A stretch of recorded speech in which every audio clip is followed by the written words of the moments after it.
بعض لوگ حضرت امام حسین اور ان کے رفقا کی شہادت کی وجہ سے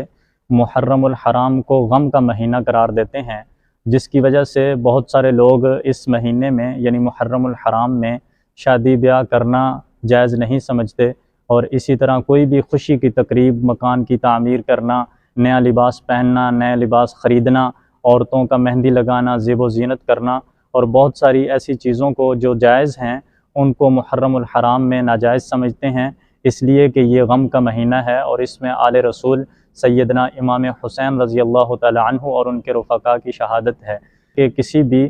شخصیت کی شہادت کی وجہ سے اس مہینے کو یا اس سال کو غم کا قرار دے کر ہمیشہ کے لیے اس میں غم منانا یہ شرعی طور پر قرآن و سنت سے ثابت نہیں ہے۔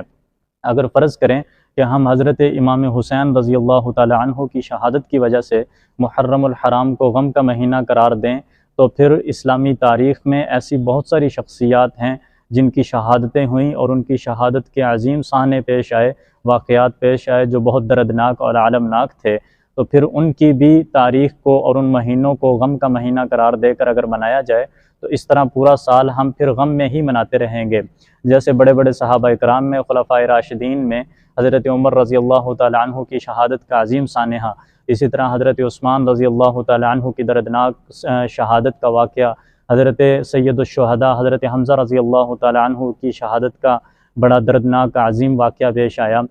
اور اسی طرح حضرت علی المرتضیٰ رضی اللہ تعالی عنہ شیر خدا جو حضرت امام حسین کے والد ہیں اور حضرت امام حسین سے بھی زیادہ فضیلت والے ہیں، اسی طرح خود نبی کریم صلی اللہ علیہ وسلم کی وفات کا، آپ کی رحلت کا جو سانحہ پیش آیا جس کا درد اور تکلیف آج تک بھی امت محسوس کر رہی ہے، تو جو سب سے کائنات میں سب سے عظمت والے ہیں، بڑی فضیلت والے ہیں، تو پھر ان کے مہینے کو بھی غم کا، ان کے وفات کے مہینوں کو غم کا مہینہ قرار دینا چاہیے۔